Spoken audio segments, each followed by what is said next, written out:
नमस्कार ମୁଁ ଦେବେନ୍ଦ୍ର ଆପଣମାନଙ୍କୁ ସ୍ୱାଗତ କରୁଛି ଆଉ ଏକ ନୂଆ ଭିଡ଼ିଓରେ। ସୋ ଫ୍ରେଣ୍ଡସ୍ ଏବେ ଆସିଛି ମେଟ୍ରିକ୍ ପରୀକ୍ଷାକୁ ନେଇ ବହୁତ ହିଁ ବଡ଼ ଆପଡେଟ୍। ତ କ'ଣ ରହିଛି ସେହି ବଡ଼ ଆପଡେଟ୍ এই ଭିଡ଼ିଓରେ ଆପଣମାନଙ୍କୁ ଫୁଲ୍ ଇନଫର୍ମେସନ୍ ଦେଇଦେବି। ତ ଜାଣିବା ପାଇଁ ଭିଡ଼ିଓକୁ ଶେଷ ପର୍ଯ୍ୟନ୍ତ ଦେଖନ୍ତୁ। ଭିଡ଼ିଓ ଭଲ ଲାଗିଲେ ଗୋଟେ ଲାଇକ୍ କରିଦିଅନ୍ତୁ ଆଉ ଚ୍ୟାନେଲରେ ମୋର ନୂଆ ଆସିଥିଲେ ଏବେ ହିଁ ସବସ୍କ୍ରାଇବ୍ କରି ପାଖରେ ଥିବା ବେଲ୍ ଆଇକନ୍କୁ ବଜାଇ ଦିଅନ୍ତୁ, ଯାହାଫଳରେ ମୁଁ ଯାହା ବି ଏମିତି ନୂଆ ନୂଆ ଆପଡେଟ୍ ବିଷୟରେ ଭିଡ଼ିଓ ଅପଲୋଡ଼ କରିବି ସର୍ବପ୍ରଥମେ ଭିଡ଼ିଓର ନୋଟିଫିକେସନ୍ ଆପଣ ପାଇପାରିବେ। ତ ଚାଲନ୍ତୁ ଫ୍ରେଣ୍ଡସ୍ ଫୁଲ୍ ଆପଡେଟ୍ ବିଷୟରେ ଜାଣିନେବା। ଆସନ୍ତା ଫେବୃଆରୀ 20 ତାରିଖରୁ ଆରମ୍ଭ ହେବାକୁ ଯାଉଛି ମେଟ୍ରିକ୍ ପରୀକ୍ଷା। ଚଳିତ ବର୍ଷ ମାଟ୍ରିକ୍ ପରୀକ୍ଷା ପାଇଁ 5,51,611 ଜଣ ଛାତ୍ରଛାତ୍ରୀ ଆବେଦନ କରିଛନ୍ତି। ବୋର୍ଡ ପକ୍ଷରୁ 3,073ଟି ପରୀକ୍ଷା କେନ୍ଦ୍ର ଏବଂ ଦୁର୍ଗମ ଅଞ୍ଚଳରେ 21ଟି ଥାନାକୁ ନୋଡାଲ ସେଣ୍ଟର କରାଯାଇଛି। ଏହାସହ ବ୍ୟବସ୍ଥିତ ଭାବେ ପରୀକ୍ଷାକୁ ପରିଚାଳିତ କରିବା ପାଇଁ ମାଧ୍ୟମିକ ଶିକ୍ଷା ପରିଷଦ କାର୍ଯ୍ୟକ୍ରମ ଜାରି ରଖିଛି। ବିଶେଷ କରି କପି ରଖିବାକୁ ବୋର୍ଡ ଏଥର ନୂଆ ଫର୍ମୁଲା ଆପଣାଇଥିବା ଜଣାପଡ଼ିଛି।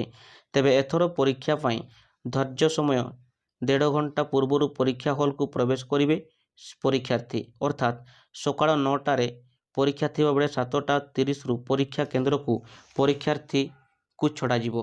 ଅନ୍ୟପଟେ 8:15 ପରେ ଆଉ କାହାକୁ ପରୀକ୍ଷା ହଲ୍କୁ ପ୍ରବେଶ ଅନୁମତି ମିଳିବ ନାହିଁ ବୋଲି କୁହାଯାଇଛି। ସେହିପରି କପି ରଖିବା ପାଇଁ ଏଥର ପ୍ରଥମ ଥର ଲାଗି ସମସ୍ତ ପରୀକ୍ଷା କେନ୍ଦ୍ରରେ ପର୍ଯ୍ୟବେକ୍ଷକ ନିଯୁକ୍ତ କରାଯିବ। ଉକ୍ତ ପର୍ଯ୍ୟବେକ୍ଷକ ପ୍ରଶ୍ନପତ୍ର ଆସିବାଠାରୁ ପରୀକ୍ଷା ସରିବା ଉତ୍ତର ଖାତା ଯିବା ପର୍ଯ୍ୟନ୍ତ ସମସ୍ତେ କାର୍ଯ୍ୟ ଟିକିନିଖି ତଦାରଖ କରିବେ। ତେବେ ଏହି ଦାୟିତ୍ୱ ବିଇଓ, ପ୍ରଧାନ ଶିକ୍ଷକ ଓ ଶିକ୍ଷୟିତ୍ରୀଙ୍କୁ ଦିଆଯିବ। ସେପଟେ ସେଣ୍ଟର ସୁପରିଟେଣ୍ଡେଣ୍ଟଙ୍କ ବ୍ୟତୀତ ପରୀକ୍ଷା ସମୟରେ ଅନ୍ୟ କେହି ବି ପରୀକ୍ଷା କେନ୍ଦ୍ରକୁ ମୋବାଇଲ ଫୋନ୍ ନେଇପାରିବେ ନାହିଁ। ଏହାକୁ ନେଇ ମାଧ୍ୟମିକ ଶିକ୍ଷା ପରିଷଦ ଉପସଭାପତି ନିହାର ରଞ୍ଜନ ମହାନ୍ତି କହିଛନ୍ତି, 7:30ରେ ପିଲାମାନେ ପରୀକ୍ଷା କେନ୍ଦ୍ରକୁ ପ୍ରବେଶ କରି ନିଜ ସ୍ଥାନରେ ବସିବେ। 8ଟା ସୁଦ୍ଧା ସମସ୍ତେ ପରୀକ୍ଷା କେନ୍ଦ୍ରରେ ପ୍ରବେଶ କରିଯିବେ। ତେବେ ଆଉ 15 ମିନିଟ୍ ଅଧିକ ସମୟ ରଖାଯାଇଛି।